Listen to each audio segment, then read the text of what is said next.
But in the last month, it has been a death by 1,000 cuts sort of situation.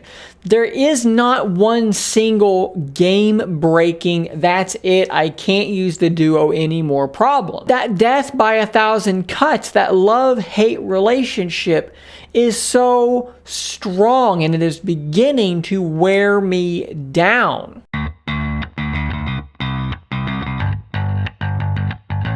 It's honestly hard to believe that it has been 6 months since the Surface Duo launched in North America. 6 months of me daily driving the Surface Duo the entire time, with the exception to that week I had to send it off for repairs and get a new one. I've already obviously done my initial review, and I did a 3-month review update where I looked at my first review and talked about if my opinions, my thoughts had changed, how they had evolved over time.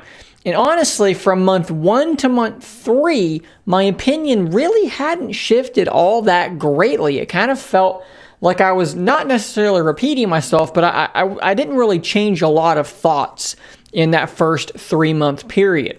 And if I had have done a 5-month review update rather than a 6-month review update, I probably wouldn't have had a whole lot to say that was different from that 3-month review. But luckily we're doing a 6-month review, and as it turns out, the last month has been enlightening and has changed some of my opinions. So we're going to dive into this here right now, and we're going to start with hardware of the Surface Duo.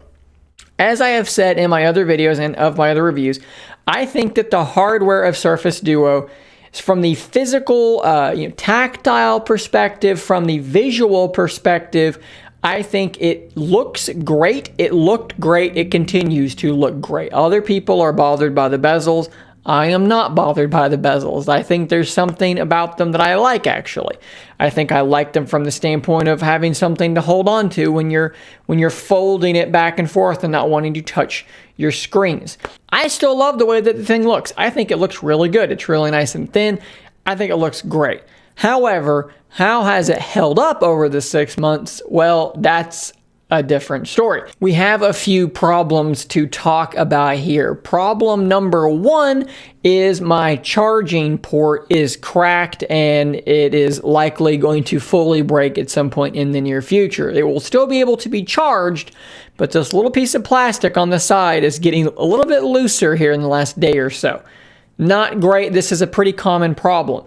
Problem number 2, and I've talked about this in other videos, you can see it behind the skin. If the light hits it just right, you can see that there is a line that begins there and follows all the way up to there, and that is because the glass under the skin is cracked. This thing was dropped and fell a whole huge distance of about that far, and it landed kind of on that corner, and it broke. It shattered. I have physically broken 2 phones.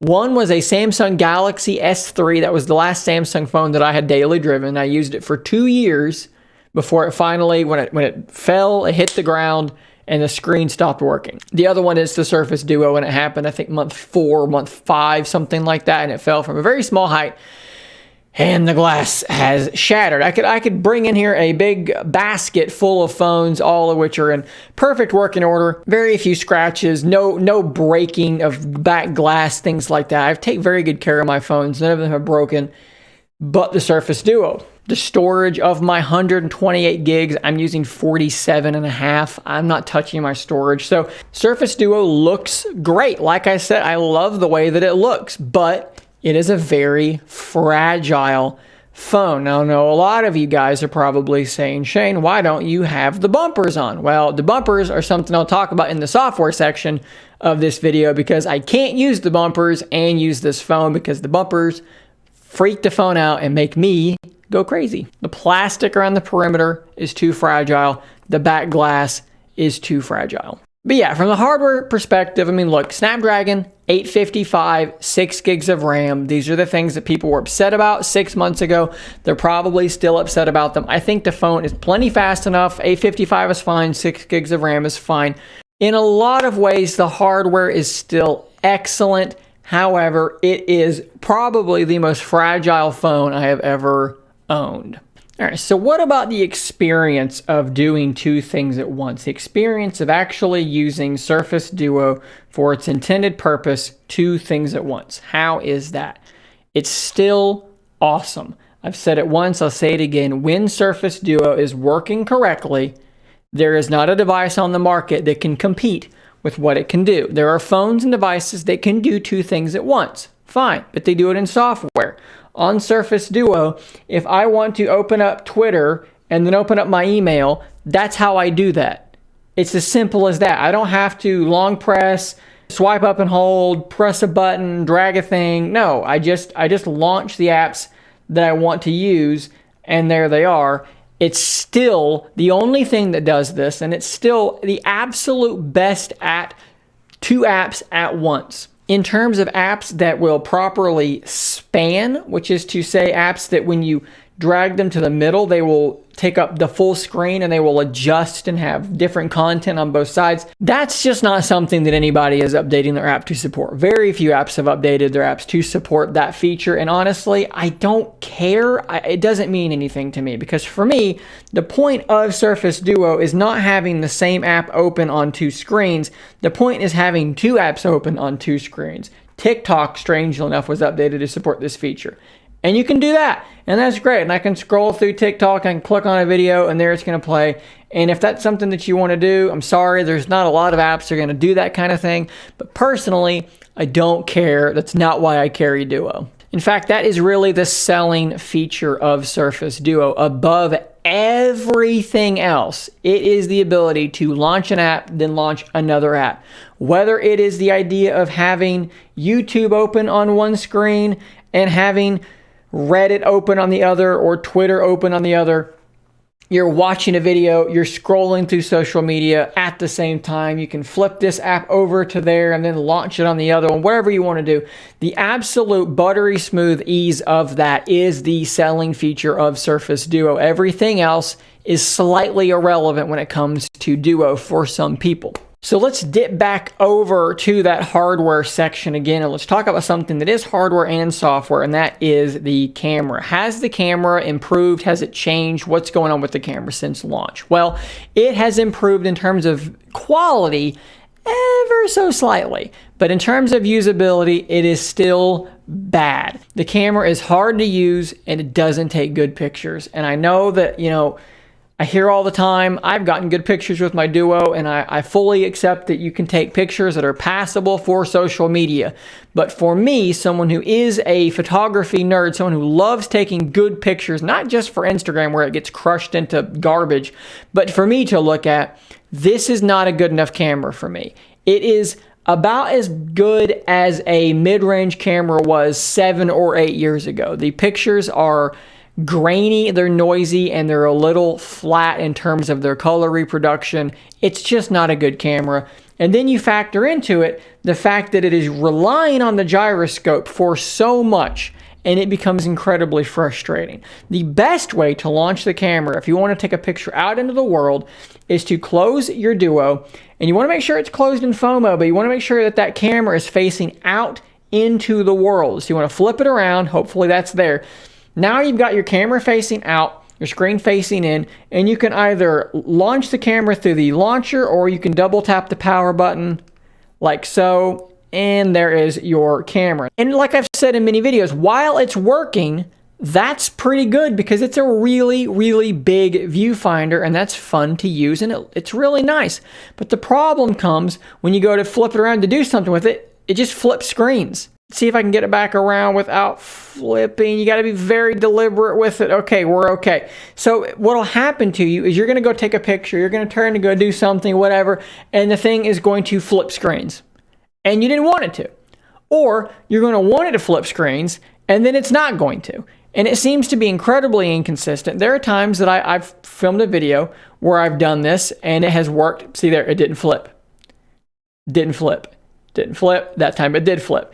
I can sit here and film this 10 different times and get 10 different kinds of reactions out of the Duo when it comes to moving around. I swear to God, you can be looking through the viewfinder, you're going to take a picture, and it just flips to the other screen for some reason. So you have to accept that there are additional steps to launching the camera. You can't just launch your camera. You have to open it, close it back around, then launch your camera, while all the while making sure you're not rotating your arm too much because it might freak it out and flip screens. The pictures aren't going to be very good at all, passable on social media in broad daylight and in no sort of low light. Even indoors is a real problem because you're going to just lose focus. If it's anything that's like a moving target, forget about it. You're not going to get the shot. These are a lot of compromises and a lot of things you have to do just to use the camera on Surface Duo. That was true day one. It's true 6 months later. Not much has changed on that front. If the phone you carry in your pocket is meant to be there to capture memories as they happen quickly, to pull it out and save that memory, and the only device you want to carry is the Surface Duo, or you can only carry one device, sorry, the Surface Duo is very likely not a good fit for you. But what about just the general software experience, the general day-to-day of using Surface Duo? I regret to inform you guys that in the last month, really since the February update launched, my experience has degraded fairly considerably. I am experiencing things like this where I'm trying to use my phone and the gesture area just doesn't work at all. I can still interact with the phone. I can open up other apps, but I can't close anything. I can swipe to the side and go back, but the up gesture does not work. And then randomly, about 4 or 5 seconds later, it will just start working again, totally as normal. I'm experiencing issues where the keyboard just won't launch. I can sit there hitting that text bubble all I want, and it just won't work until randomly it starts working again. Issues where my launcher is doing the weirdest, strangest, craziest things, totally reorganizing, being halfway slit over, my wallpaper disappears, the launcher's half blank and half of my quick access panel to the side is there. I've tweeted so many launcher glitches at this point that it's not even funny. Here's a weird one that's still driving me crazy. I can launch my web browser and it goes to the other screen automatically. Launch it, slide it to the other screen. I can then launch it on the other screen and it'll slide out to the other screen sometimes. And what's so weird about all this stuff is it's inconsistent. Sometimes I open up my web browser and nothing weird happens. Sometimes, most of the time, my launcher looks fine. Most of the time, I unlock my phone and it will let me type at my keyboard or swipe up to go home. But sometimes it won't. Sometimes it goes totally haywire in ways that are brand new to me, ways that I had not seen since the February update.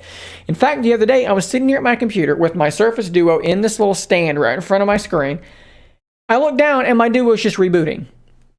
No clue why. That was the first time I'd seen that, and now it has done it like 3 times this month, or in the last month since that update. So I've talked about this a bit in other videos, but when I use the bumpers on Surface Duo, one of the side effects of having them on is that when you go to phone mode, it doesn't quite allow it to close all the way. It leaves you with a gap about that large.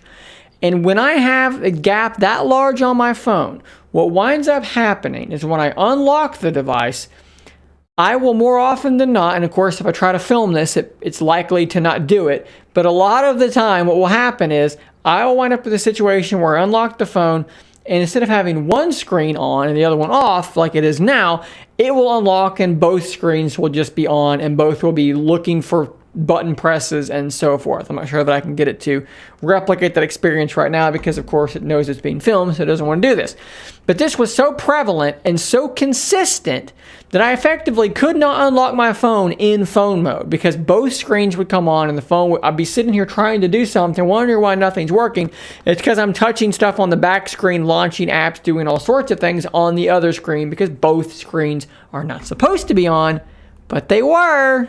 So bumpers came off, which then eventually led to the phone being even more vulnerable. It gets dropped, it gets cracked. What are you going to do? I honestly do not know what is going on with this device, but in the last month, the software experience, the experience that it is to use the Duo, has gotten considerably worse, and that is extraordinarily frustrating for me. For me, battery life has remained pretty solid. I can get through a full day just fine. I average between 4 and 5 hours of screen on time. I'm usually unplugged about 7 a.m. and I'm plugged back in about 10 p.m. And that has remained about the same. In that 6-month span, we've seen a price drop from $14.99 down to $1,000. Of course, I'm speaking about in the United States. I'm not talking about in other regions, Canada, the UK, etc., where the price is exceedingly over the top. Should you buy the Surface Duo now, 6 months after launch? I would say almost certainly no. There will be an announcement relatively soon for Surface Duo 2, Surface Zeta. And I presume that a lot of the problems with Duo, the bad camera, no 5G, which bothers some more than others, I personally don't care. No NFC, which is something that I'd like to have. No wireless charging, which is something that I'd like to have. These things will be addressed on Surface Zeta. If I'm looking to buy a dual screen device, if I can wait, I would wait. The question I have is, how will Surface Zeta be in terms of software? Because Duo, 6 months later, in some ways, is way better. The issues in the beginning about inconsistent gestures in the sense that you would swipe up to go home and it just wouldn't work. When it's responding to your touch, it works totally fine. You'll see me here swipe up to go home over and over, and I'm not failing to get it to do that like I was early on. I would accidentally throw apps to the other screen. I would accidentally just go up and then go back down. Things wouldn't go home. A lot of things are better. When it's not glitching out in the ways that I've described, it's really, really solid. If you can ignore the terrible camera, no NFC, no wireless charging. But the problem is, it is so often glitchy and buggy still 6 months in. And for me, it might be more glitchy and more buggy today than it was 2, 3, 4 months ago. Really, the whole story of the Surface Duo can probably be summarized thusly. If your main priority is the ability to have best-in-class multitasking, 2 apps at once, and you can overlook a buggy and inconsistent experience and a terrible camera, you don't need wireless charging, NFC, or 5G, Surface Duo is fantastic. But it is up to you how you weigh out those priorities. I still enjoy my Surface Duo for the most part, but I have been more frustrated lately than I ever have been with this device. The frequency with which I'm having to repeat things, I'm having to unlock my phone, see that it's not responding, lock it, unlock it, and then do my task is frustrating, because this is a device that's supposed to be about getting things done. My experience is that as of late, there are occasions where it absolutely gets in my way of getting things done, despite having the best multitasking experience on any sort of mobile device. Again, this is explicitly my subjective experience, but in the last month, it has been a death by 1,000 cuts sort of situation. There is not one single game-breaking, that's it, I can't use the Duo anymore problem. And that's kind of the thing with Duo, because there is one thing about Duo that sets it apart and makes it something that I don't want to fold up, turn off, and put away with my other phones. And it is having 2 screens. I want to keep using Duo.